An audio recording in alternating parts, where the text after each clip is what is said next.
Captain Zrix clicked his mandibles together in satisfaction. The small transport ship floated in his cargo bay, its engine still warm from the chase. It had been almost too easy. The vessel was barely armed, carrying no military escort, and the crew had surrendered without firing a single shot. "Check the cargo," Zrix ordered his second-in-command, a thin Quellan named Vorp. "The manifest says educational specimens, probably some kind of research animals." Vorp scuttled toward the captured ship's cargo hold. The Quellans were relatively new to piracy. Their species had only joined the Galactic Council 15 years ago, and already some of them had turned to crime. Zrix and his crew weren't the worst of the bunch, but they weren't honorable either. They took what they could and asked questions later. The cargo bay doors hissed open. Vorp froze. "Captain," he called out, his voice uncertain. "You need to see this." Zrix moved to the doorway and looked inside. 6 small figures huddled together in the corner. They were clearly intelligent beings, not animals. Young ones, too, by the look of them. They had soft skin in various shades of brown and pink, with hair on their heads and large, frightened eyes. They wore matching blue uniforms with a symbol Zrix didn't recognize.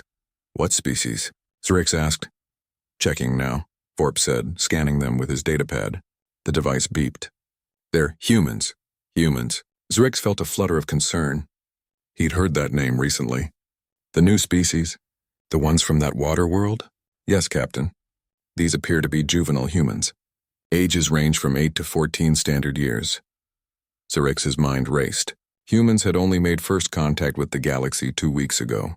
There wasn't much information about them yet. But juveniles from any species could mean a good ransom. The families would pay to get them back safely. The oldest of the children, a female with dark skin and curly hair, stood up. She was shaking but trying to look brave. "Please," she said in surprisingly clear Common Galactic. "We're just students. We were coming home from a school trip to Mars. Our parents don't have much money." "Mars?" Zrix tilted his head. "That's in the human home system." "Yes," the girl said. "Please just let us go. We won't tell anyone about you." Zrix almost laughed. Let them go? Did she think he was stupid? These were perfect hostages. "Take them to the holding cells," he ordered. "Keep them comfortable, unharmed. They're worth nothing if they're damaged." The crew herded the children out of the cargo bay. The youngest, a small male with red hair, was crying. The older ones tried to comfort him. Zrix watched them go, already calculating his profit. Across the galaxy, in the diplomatic sector of Council Station 7, Ambassador Kael'thar was reviewing reports when his datapad exploded with alerts. The Vraxian diplomat had been monitoring human activities since first contact. His government had assigned him to study the newcomers and report on their capabilities. What he saw made his blood run cold. "No," he whispered. "No, no, no." His assistant, a young Vraxian named Pell, rushed into the office. "Ambassador? What's wrong? Get me the Quellan embassy now, and contact Earth's diplomatic mission. Emergency priority." "Sir, what?" "Somebody kidnapped human children." Kael'thar's voice was sharp with panic. 6 of them. From a school transport, Pell stared at him. "I don't understand." "Why is that? Because whoever did this just made the worst mistake of their entire life." Kael'thar was already pulling up files, his hands shaking. "And they might have just started a war." Within an hour, Kael'thar was in an emergency meeting with the Quellan ambassador. The Quellan, an elderly female named Shira, looked confused. "Ambassador Kael'thar, I understand your concern," Shira said. "But surely this is a local law enforcement matter. Pirates kidnap people every day. Ransoms are paid, hostages are released." "You don't understand," Kael'thar interrupted. "These aren't just any hostages. They're human children." "Yes, and we will certainly help locate them." "No." Kael'thar pulled up a holographic display. 2 months ago, during the human evaluation period, my government sent me to observe their military capabilities. Do you know what I learned?" Shira shook her head. "Humans have something called the Progeny Protection Doctrine. Every species has one.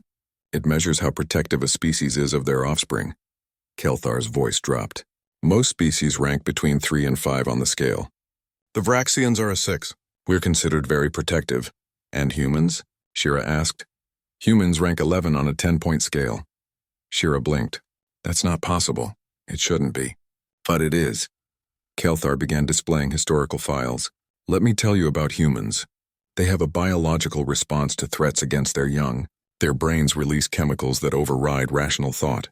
Females can lift vehicles that weigh 3,000 pounds when their offspring are trapped underneath. Males have been documented fighting off predators 5 times their size with their bare hands. Surely that's exaggerated. It's not. Kael'thar showed footage from human history. They have stories throughout their culture. Individuals running impossible distances, breaking through walls, fighting despite fatal injuries, all to protect children. Not just their own children. Any children. Shira watched the footage, her expression growing concerned. On a societal level, it's even more extreme. Kael'thar continued. Humans have gone to war over kidnapped children. They've burned entire cities. They've dedicated their entire species' resources to rescue missions. During their evaluation, I asked their military commander what would happen if someone took a human child. Do you know what he said? What? He said, we would find them. We would get our child back. And then we would make sure it never happened again. The way he said it. Kael'thar shuddered. There was no anger in his voice, just absolute certainty, like he was describing gravity. Shira was quiet for a moment. What are you saying?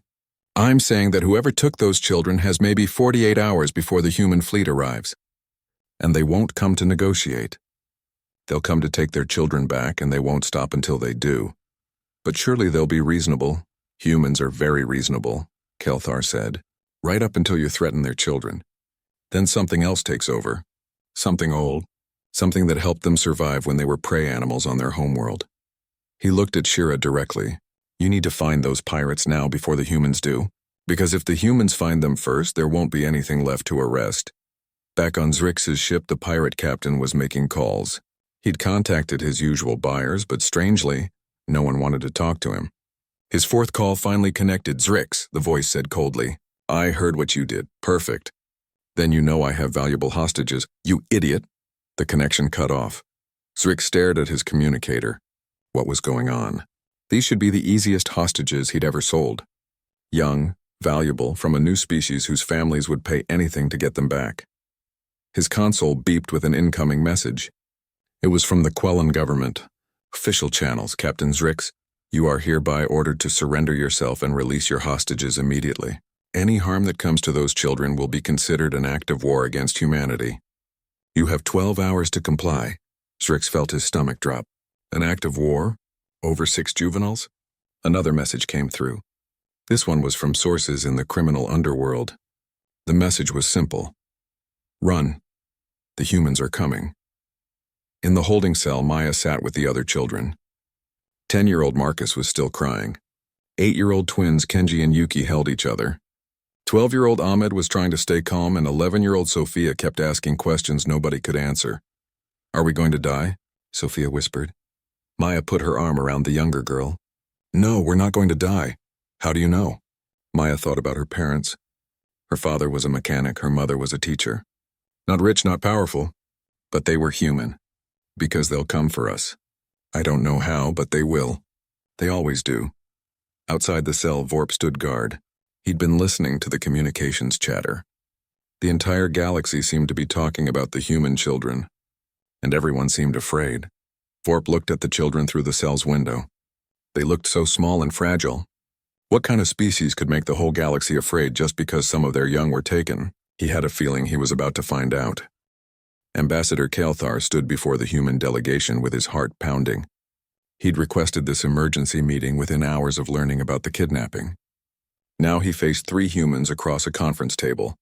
Admiral Chen, a stern woman with gray hair, Diplomat Morrison, a calm man in a dark suit, and Dr. Okafor, a scientist who specialized in human biology. Thank you for meeting with me, Kael'thar began. I wanted to personally express. Where are they? Admiral Chen interrupted. Her voice was quiet, but there was something underneath it that made Kael'thar's skin crawl. We're tracking the pirates now. The Quellan government is cooperating fully. Where are they? Not a question. A demand. Kael'thar pulled up a star chart. Last known position was here in the Rendar system. But they're moving. Captain Zrix's ship has a decent drive system. Send us everything you have, Diplomat Morrison said. His voice was calmer, but his eyes were hard. Ship specifications, crew manifest, known associates, everything. Of course. Kael'thar transmitted the files. Ambassador, I want you to understand that we're doing everything. I need to make sure you understand something, Admiral Chen said. She stood up and walked to the viewport. Those 6 children have parents, grandparents, siblings, friends, teachers. There are hundreds of people who love each one of them. And right now, every single one of those people would fly into space with their bare hands if they thought it would help. I understand you're upset. Upset? Dr. Okafor laughed, but there was no humor in it. Ambassador, do you know what happens to a human body when their child is threatened? Kael'thar nodded. I've studied your species' protective responses. No, you've read about them. Let me explain what actually happens. Dr. Okafor pulled up biological charts.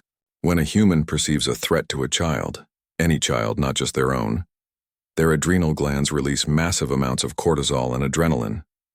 Their heart rate doubles, blood flow increases to their muscles by 40%, pain receptors partially shut down. Rational thought becomes secondary to action. I've seen the reports of humans lifting impossible weights. That's just the beginning, Dr. Okafor continued. Humans in this state have continued fighting with broken bones, through blood loss that should have rendered them unconscious, and with injuries that should have been fatal. We call it hysterical strength, but it's not hysteria. It's biology. We evolved this response over millions of years. On a societal level, it's even more extreme, Diplomat Morrison added. Do you know about the Lindbergh kidnapping? Kael'thar shook his head.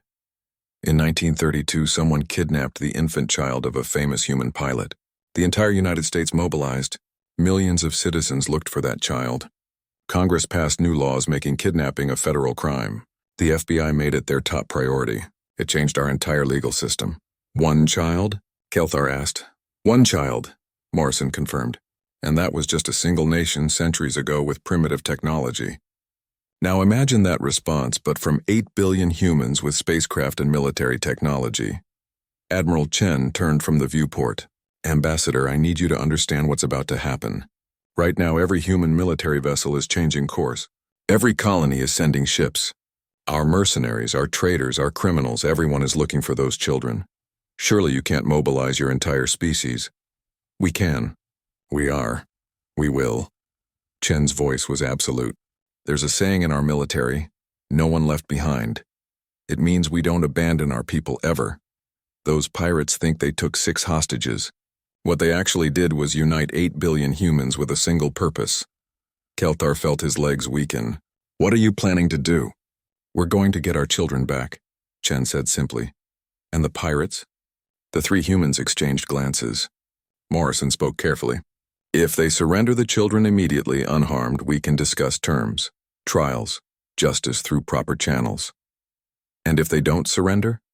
No one answered. On Zrix's ship, the captain was discovering that the galaxy had turned against him. Every port denied him docking. Every station closed its doors. Even his own contacts refused to answer his calls. Finally, one connection came through. It was Thranidian collector named Voss, someone who had bought stolen goods from Zrix before. Voss, thank the void. I have merchandise, let them go. Voss's voice was harsh. What? But you haven't even heard my price. I don't care about price. I don't care about profit. Let the humans go and pray their fleet doesn't find you. It's just 6 juveniles. Why is everyone? Because humans are insane when it comes to their offspring, Voss shouted. Do you have any idea what you've done? There are stories, Zrix. Stories from the human evaluation period. One of their colony ships was attacked by raiders. The raiders killed 2 adults and injured a child. Do you know what happened? They paid a ransom? The entire human colony fleet hunted those raiders for 6 months. They didn't stop until every single raider was captured. 6 months for injuring 1 child. And you took 6 of them. The connection cut off. Zrix slumped in his command chair. His crew was scared. Vorp approached carefully. Captain, maybe we should consider what? Surrendering. Zrix's pride was wounded. To a species that's been in space for less than a month? Yes, Vorp said quietly. Before Zrix could respond, his sensors began screaming. Ships were entering the system. Dozens of them. The identification codes marked them as human vessels. How did they find us so fast? Zrix whispered. His communication console lit up. A human face appeared on screen. It was a man in a military uniform, his face hard. Unidentified vessel, this is Captain Rodriguez of the Earth ship Defiant. You are harboring 6 human children. Release them immediately and prepare to be boarded. Zrix tried to steady his voice. I want to negotiate terms. What? There are no terms. Release them now. I have hostages. If you attack, they might be harmed. Let me be clear, Rodriguez said, his voice dropping. We have scanned your ship. We know exactly where the children are. We have boarding teams ready. If you surrender them now, you will live to stand trial. If you harm them, if you threaten them, if you make us come get them, there will be no trial. Do you understand? Zrix looked at his tactical display. More human ships were arriving every minute. They were surrounded. You're bluffing. You wouldn't risk the children's lives by attacking. Rodriguez's expression didn't change. You really don't understand humans, do you? Those children are our absolute priority. We will get them back. The only question is whether you survive the process. The connection ended. Captain, his navigator called out. More ships entering the system. 15, 20, 25. They just keep coming. Zrix watched his display in growing horror. The human fleet was massive. But it wasn't just military vessels. There were cargo ships, passenger liners, even small personal craft. All of them were human. All of them had come for the children. In the holding cell, Maya heard the alarms. The younger children crowded around her. What's happening? Kenji asked. Maya listened to the sounds of the ship. The engines were straining. The crew was shouting. She smiled. They're here. Who? Sophia asked. Everyone, Maya said. I told you they'd come. Ahmed looked hopeful. How can you be sure? Because we're human, Maya said simply. And humans don't leave their children behind. My dad told me that once. He was in the military before I was born. He said it was the first rule, no one left behind. Especially not kids. Vorp was listening from outside the cell. He'd been thinking about the humans' response. His own species didn't have this kind of reaction. Quellan children were valued, certainly, but the idea of mobilizing an entire species for 6 juveniles seemed impossible. He looked at the children. They seemed calmer now, even though the ship was surrounded. The oldest one, Maya, was actually smiling. What kind of species raised children who could stay calm in a situation like this? And what kind of species inspired such absolute confidence that rescue was coming? Captain Zrix made a decision. Charge weapons. Prepare to run. Captain, Vorp said, we can't outrun all of them. We don't have to outrun all of them. Just enough to get to a jump point. And if they fire on us? Zrix looked at the human fleet surrounding them. 50 ships now, 60, still growing. Then we use the hostages as shields. They won't risk killing their own children. Vorp felt something cold in his stomach. Captain, that might not be true. Of course it's true. No species would risk their own offspring. But Vorp had been listening to the human transmissions. He'd heard the absolute certainty in Captain Rodriguez's voice. And he'd seen the children's confidence. He thought maybe, just maybe, Zrix was making another terrible mistake. The humans weren't coming to negotiate. They were coming to take their children back, and nothing was going to stop them. Zrix's ship jumped to hyperspace with the human fleet right behind them. For a moment, the pirate captain felt relief. They'd escaped. But that relief lasted only until they reached the Corvin system. Denied, the station master said flatly when Zrix requested docking clearance. By order of the Galactic Council, no port is to give aid to your vessel. What? They can't do that. They can, and they did. The human delegation made it clear that any station harboring you will be considered hostile. No one wants that problem. Zrix tried 3 more stations. All denied him. He tried a smuggler's port in the Outer Rim, a place with no laws and no rules. Even they turned him away. The word is out, Zrix, the smuggler boss told him over a secure channel. You took human kids. That's a line nobody crosses. Not anymore. Since when do you care about lines? Since the humans put a bounty on information leading to those children. 5 million credits per child. But that's not why we're staying away. We're staying away because the humans made something else clear. What? Anyone who helps you becomes their enemy. And nobody wants to be humanity's enemy. Not after what we've seen. What have you seen? The smuggler sent him a video file. This was recorded yesterday at Station 12. Zrix played the file. It showed a Torvian merchant arguing with a human trader about prices. Nothing unusual until the Torvian, in frustration, said something in his language. The human's face changed instantly. Within seconds, every human on the station had surrounded the Torvian, their faces hard. What did he say? Zrix asked. He made a joke about the kidnapped children. Just a stupid joke. He didn't mean anything by it. And and the humans didn't hurt him. But they made sure he knew they could. The station master reviewed the security footage and said he'd never seen anything like it. 40 humans, all different ships, different companies, even different colonies acting like a single organism. It took them 12 seconds to organize. 12 seconds. The smuggler's voice dropped. Zurix, the humans aren't just angry. They're unified in a way I've never seen a species be. You didn't just steal from one family. You made an enemy of their entire species. Let the kids go. The connection ended. Zurix stared at his screens. Everywhere he turned, the answer was the same. The humans were coming, and nobody wanted to be in the way. On Earth, Maya's parents sat in a military briefing room. Her father, David, gripped his wife Karen's hand so tightly his knuckles were white. Admiral Chen stood at the front of the room showing them updates. We've located the pirate's ship, Chen said. They jumped to the Corvin system, but they can't dock anywhere. Every port has closed to them. When will you get her back? Karen's voice was shaking. Our fastest ships will reach them in 18 hours. We have boarding teams ready. The moment we're in range, 18 hours? David stood up. Maya has been gone for 2 days. Those bastards have had my daughter for 2 days. Mr. Rodriguez, I understand. Do you have children, Admiral? Chen's expression softened. Yes, 2 daughters. Then you know that every second feels like an hour. Every hour feels like a week. Karen and I haven't slept. We can't eat. All we can think about is Maya, scared and alone on that ship. She's not alone, Chen said gently. There are 5 other children with her, and from what we know about your daughter, she's keeping them calm and focused. Karen wiped her eyes. That sounds like Maya. She's always been good with younger kids. We will get her back, Chen promised. All of them, and the people who took them will face justice. What kind of justice? David asked. Chen chose her words carefully. That depends on the condition the children are in when we reach them. On Zrix's ship, Vorp brought food to the holding cell.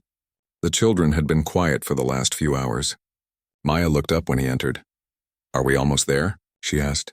Almost where? Vorp replied, setting down the food tray. Wherever you're taking us. Vorp hesitated. The truth was they weren't going anywhere. Every port had closed. The human fleet was getting closer. Zurix was getting desperate. Just eat, he said. Maya studied him. You don't want to be doing this, do you? It doesn't matter what I want. Yes, it does. Maya's voice was calm, mature beyond her years. You're not like the others. You've been nice to us. You make sure we have blankets. You bring us food that's actually warm. I'm just following orders. No, you're being kind. Maya lowered her voice. When they come, and they will come, you should make sure they know that. When who comes? The rescue team. They're coming for us. And when they do, things are going to get dangerous. You should make sure you're on the right side when it happens. Vorp looked at this small human child giving him advice. She should be terrified. Instead, she was thinking about his safety. How can you be so sure they're coming? Maya smiled. Because I'm somebody's daughter, and humans don't abandon their children. It's not just my parents coming. It's everyone. That's how we are. After Vorp left, Ahmed whispered, Do you really think they're coming? I know they are, Maya said confidently. How can you know?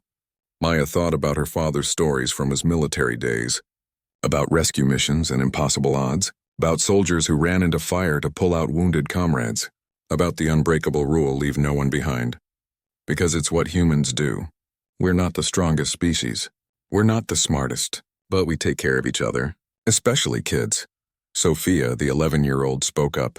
My mom always says that the most dangerous thing in the universe is a parent whose child is in danger. My dad says the same thing, Kenji added. His twin sister Yuki nodded in agreement. Marcus, the youngest, had been quiet for a while. I miss my mom. Maya pulled him close. I know, but she's coming for you. All our parents are. And probably my uncle in the Navy, and my aunt who's a pilot, and everyone else who can help. On the bridge, Zrix was reviewing his options. They were running out of fuel. The human fleet was gaining. His crew was scared. He needed leverage. Bring one of the children to the bridge, he ordered. Vorp felt his blood chill. Captain, that's not now. Vorp walked slowly to the holding cell. He looked at the children, all staring at him with wide eyes. The captain wants to see one of you. Maya stood up immediately. I'll go. Maya, no, Ahmed started. It's okay. Maya kept her voice steady. I'm the oldest. It should be me. Vorp escorted her to the bridge. Zrix looked at the small human girl and felt a flicker of doubt. She was just a child, but the entire galaxy was afraid because of her and the others. Sit there. Zrix pointed to a chair in view of the communication camera. Don't move. Maya sat down, her hands folded in her lap. Zrix opened a wideband channel. Human fleet, this is Captain Zrix. I have one of your children here. Unharmed for now. But that can change if you continue pursuing me. The response was immediate. Captain Rodriguez's face appeared on screen. His eyes went straight to Maya. Are you hurt? No, sir, Maya said clearly. None of us are hurt. But, silence. Zrix snapped at her. You don't speak unless I tell you to. Rodriguez's expression went cold. Captain Zrix, you just made a mistake. I'm not the one making mistakes. You are by continuing to follow me. Turn your ships around or what? Rodriguez interrupted. You'll hurt a child? You'll prove to every species in the galaxy that you're exactly the monster we think you are. I'm not a monster. I'm just trying to survive. You want to survive? Then listen very carefully. Rodriguez leaned forward. You have one chance. Right now. Release those children into an escape pod. Transmit their location. Surrender yourself for trial. Do that and you live. And if I don't, then we stop negotiating. Zrix laughed, but it sounded hollow. You're bluffing. You won't risk their lives. You're right, Rodriguez said. We won't risk their lives. But you don't understand what that means. It means we will accept any risk to ourselves. Any sacrifice, any cost. We have boarding teams ready who volunteered knowing they might not come back. We have pilots prepared to disable your engines even if it means ramming your ship. We have officers who will trade their lives for those children without a second thought. That's insane. That's humanity. Rodriguez's voice was hard as steel. We're not the biggest or the strongest, but we are the most stubborn. Especially about our children. So here's what's going to happen. We're going to get those kids back. The only choice you have is how much it costs you. Maya spoke up suddenly. Captain Rodriguez, tell my dad I'm okay. Tell all their parents we're okay. We're not giving up. Zrix moved to silence her, but Rodriguez spoke first. I will, Maya. Your parents are right here with us. They wanted you to know they love you. Tears filled Maya's eyes, but she blinked them back. Tell them I love them too. And tell them. Tell them we're being brave. Like Dad taught me. End transmission, Zrix snarled. The screen went dark. He looked at Maya, this small human child who had just defied him in front of the entire fleet. Take her back. As Vorp led Maya away, she whispered, You should think about what I said earlier, about being on the right side. What makes you think there will be a right side? Because the humans always win when it comes to protecting kids. Not because we're stronger, but because we never ever stop trying. In the holding cell, the other children rushed to Maya. What happened? They contacted the fleet. I saw Captain Rodriguez. He said our parents are with them. Maya smiled despite everything. They're coming for us. The human fleet received Vorp's message with grim satisfaction. Admiral Chen studied the new trajectory data and updated her battle plans. Beside her, Maya's father David stood with other parents watching every move. We'll catch them in 6 hours, Chen announced. Faster than we thought. Someone on that ship is helping us, her tactical officer said. Then we owe them, Chen replied. Make sure all teams know. There's at least one friendly on board. David couldn't take his eyes off the tactical display. 6 hours. 6 more hours until he could see his daughter again. Until he could hold her and promise her that she was safe. His wife Karen stood beside him, gripping his hand. They'll be okay, Karen whispered, more to herself than to David. Maya's strong. She'll keep the others safe. I know, David said. That's what scares me. She'll put herself between the others and danger. That's who she is. On Zrix's ship, the captain was losing control. His crew was frightened, the human fleet was gaining, and his options had run out. In desperation, he called the children to the bridge again. All 6 of them this time. Maya kept the younger ones close as Vorp escorted them. She could feel the tension in the ship. Something was about to break. Stand there, Zrix pointed to a spot in front of the camera. All of you. The children huddled together. Marcus clung to Maya's hand. The twins held each other. Ahmed and Sophia tried to look brave. Zrix opened the channel again. This time Admiral Chen's face appeared. Captain Zrix. Admiral. Zrix tried to sound confident, but his voice shook. I'm done negotiating. Here are my terms. You stop following me or these children will be harmed. No, Chen said simply. No. Zrix felt panic rising. You don't have a choice. We always have a choice. You can surrender peacefully or we can take them by force. Either way, those children are coming home. Zrix grabbed Maya's arm roughly, pulling her forward. She gasped in pain. I'm serious. I'll hurt them if you don't. The change on the human faces was instant and terrifying. Admiral Chen's expression went from professional calm to something ancient and cold. Behind her, David surged forward with a roar of rage that was barely human. It took 3 officers to hold him back. Let go of her, Chen said. Her voice was quiet, but it carried absolute menace. Right now, Zrix realized his mistake. Maya's arm had a red mark where he'd grabbed her. Just a mark, not even a bruise, but he'd hurt a child in front of their parents. I didn't mean... Zrix stammered. The negotiation is over, Chen said. You had your chance. Officers, begin combat operations. The transmission ended. On Zrix's sensors, the human fleet changed formation. They were no longer pursuing. They were attacking. Warning shots lanced past the ship, each one precisely calculated to terrify without hitting. Return fire, Zrix shouted. Captain, we can't fight all of them. His weapons officer protested. Then get us out of here. But the humans had positioned their fleet perfectly. Every escape route was blocked. Every jump point was covered. They'd done this before, Zrix realized with horror. This was a hunting formation, refined over centuries of human warfare. Vorp, take the children back to the holding cell, Zrix ordered. Lock it down. If the humans board, they're our only leverage. Vorp hesitated. Captain, now. In the holding cell, Maya examined her arm. It wasn't bad, just a bruise forming. But she'd seen her father's face on the screen in that brief moment. She'd seen the rage and fear and love all mixed together. She'd seen what humans looked like when their children were threatened. It's going to happen soon, she told the others. The rescue? Ahmed asked. Yes. When my dad saw that mark, everything changed. They were trying to do this peacefully before. Not anymore. Are we going to be okay? Marcus asked, his voice small. Maya pulled all 5 of them into a hug. Listen to me. When they come, it's going to be loud and scary. There might be explosions, lots of shouting. But you need to remember the humans are coming for us. They're not here to hurt us. They're here to take us home. What do? Yuki asked. When the door opens, we get down on the floor and we stay there. Hands on our heads so they can see we're not a threat. We don't run until someone tells us it's safe. Understand? All 5 children nodded. And one more thing, Maya added. Vorp has been kind to us. If we get a chance, we should help him. He's not like the others. Outside the cell, Vorp heard everything. He'd been thinking about Maya's words. About being on the right side. About what happened to people who hurt human children. He made his decision. Vorp opened a secure channel to the human fleet. This is Quellan crew member Vorp. I'm sending you the ship's security codes and the exact location of the children. They're locked in holding Cell 3, Deck 2.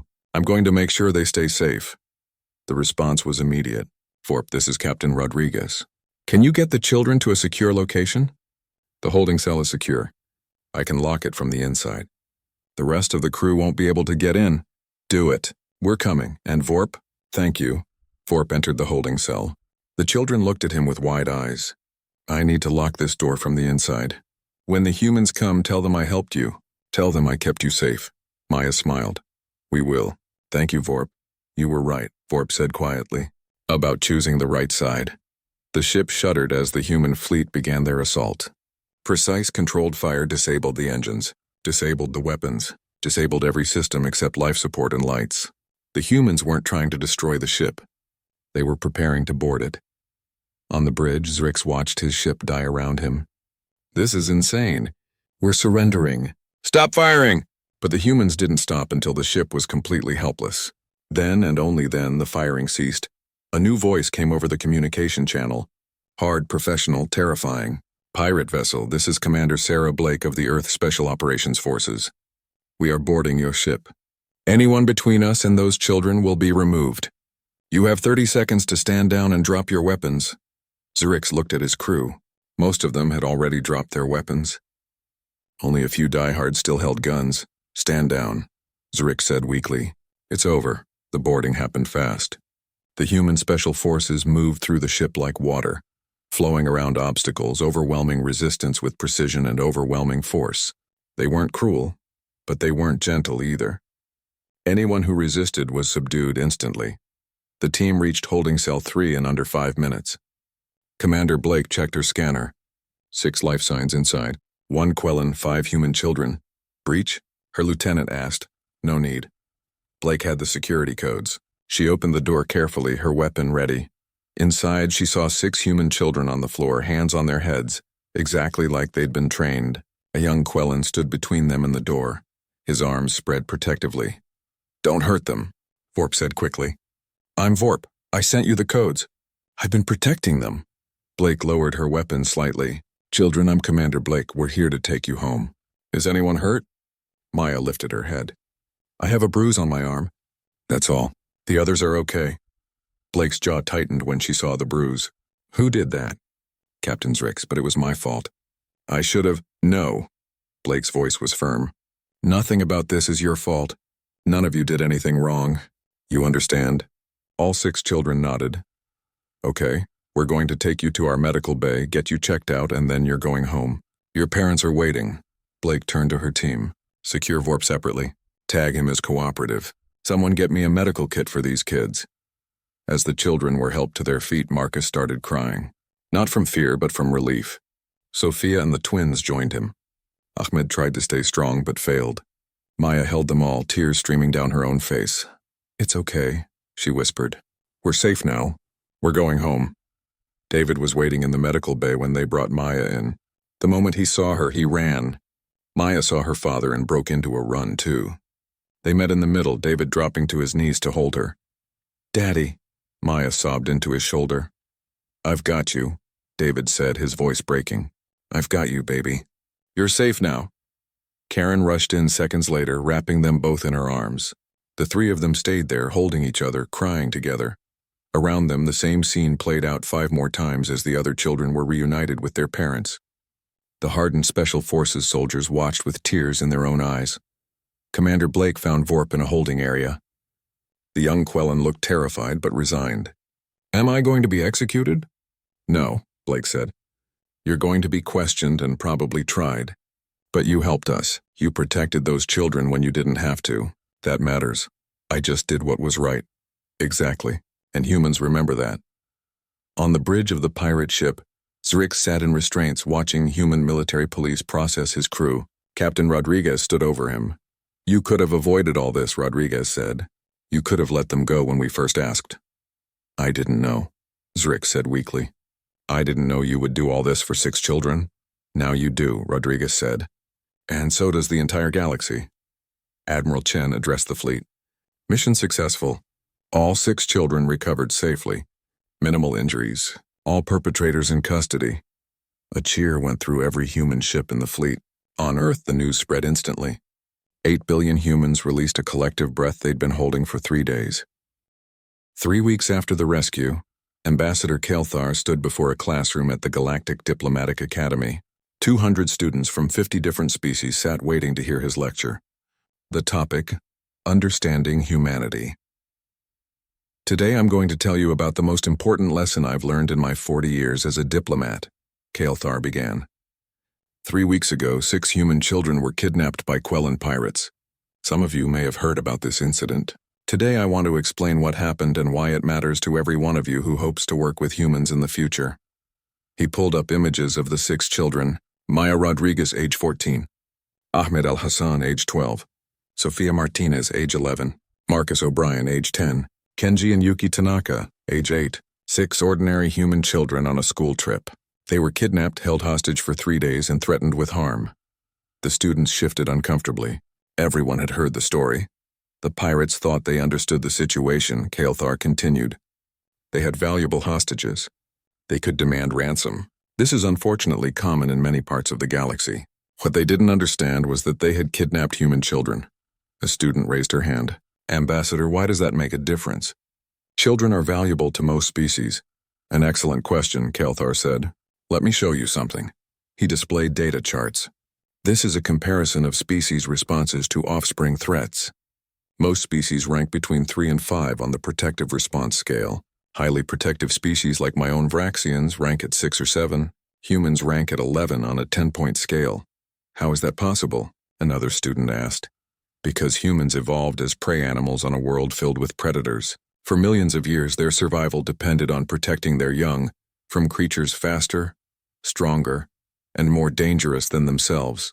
This created a biological response so powerful that it overrides their rational minds. Kael'thar pulled up medical data.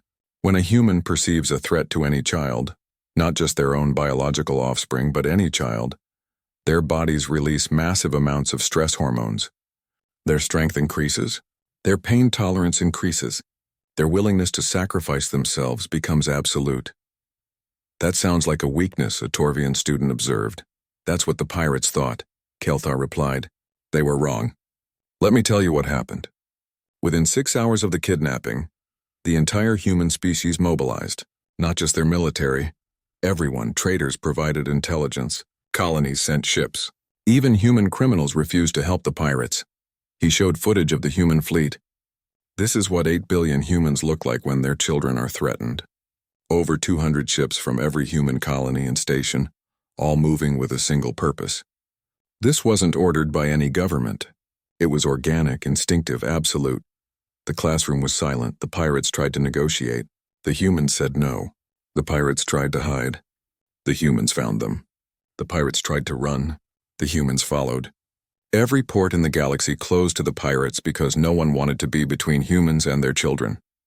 Finally, in desperation, the pirate captain grabbed one of the children roughly, leaving a bruise on her arm. Just a bruise. And in that moment, the human response changed. Kael'thar's voice dropped. They stopped negotiating. They stopped trying to be diplomatic. They disabled the pirate ship and boarded it with military precision. The whole operation took 7 minutes from breach to securing the children. Any crew member who resisted was subdued instantly. There were no casualties on either side, but make no mistake, if the children had been seriously harmed, there would have been. A student asked nervously, "What happened to the pirates?" "They're on trial right now. Let me take you there." The trial was held in a human court on Earth, but broadcast to the entire galaxy. Judge Williams, a stern woman in her 60s, presided over the case. Captain Zrix and his crew sat in the defendant section, looking small and defeated. The prosecution laid out the charges: kidnapping, endangerment of minors, piracy, and dozens of other counts. The evidence was overwhelming. The pirates had no real defense, but the galaxy was watching to see what punishment the humans would demand. Maya and the other children gave testimony. They described their capture, their fear, but also how they'd stayed strong. Maya's testimony was particularly powerful. "I was scared," she said clearly, "but I knew we'd be rescued. My dad always told me that humans don't abandon their children." I believed him. I kept the others calm because I knew our parents were coming. When asked about Vorp, Maya spoke up immediately. "He was kind to us. He made sure we had food and blankets. He protected us at the end. He should be treated differently than the others." The other children agreed. Their testimony was consistent. Vorp had helped them. Zrix's lawyer tried to argue for leniency. "My client made a mistake. He didn't understand human culture. He was desperate," Judge Williams interrupted. "Your client kidnapped 6 children. He held them hostage. He grabbed one of them hard enough to leave a bruise. These aren't mistakes, these are crimes. But he didn't seriously harm them. Because he didn't have time," the judge said coldly. "Because the human fleet arrived before he could do worse. Don't mistake our mercy for weakness. Your client is only alive because we got our children back safely." The verdict was swift. Zrix and his crew were found guilty on all counts. The sentencing, however, surprised many in the galaxy.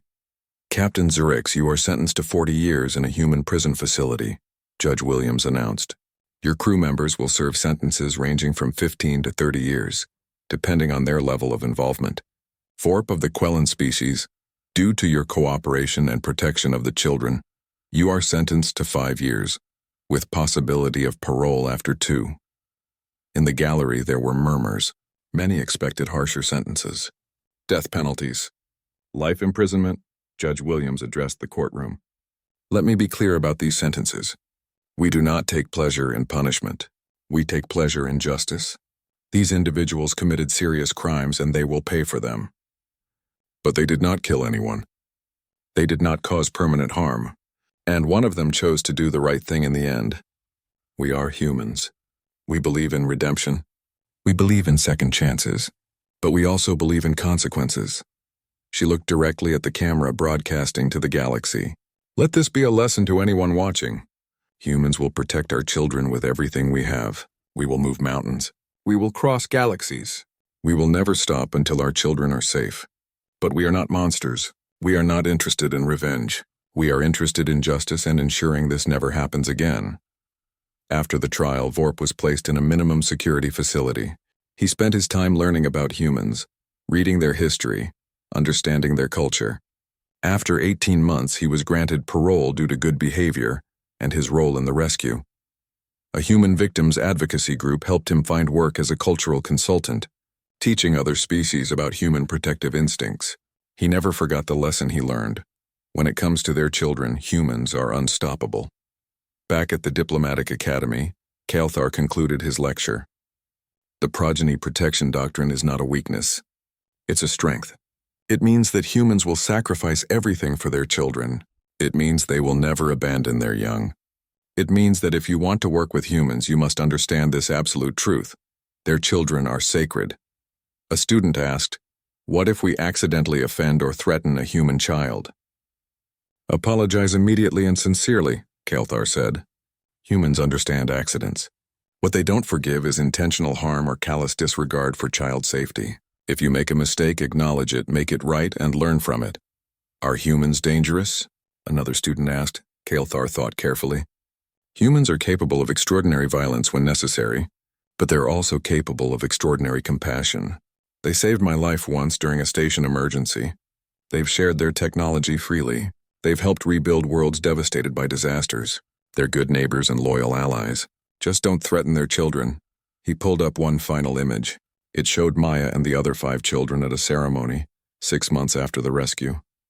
They were receiving bravery awards from the human government. But more importantly, they were smiling, healthy, healing.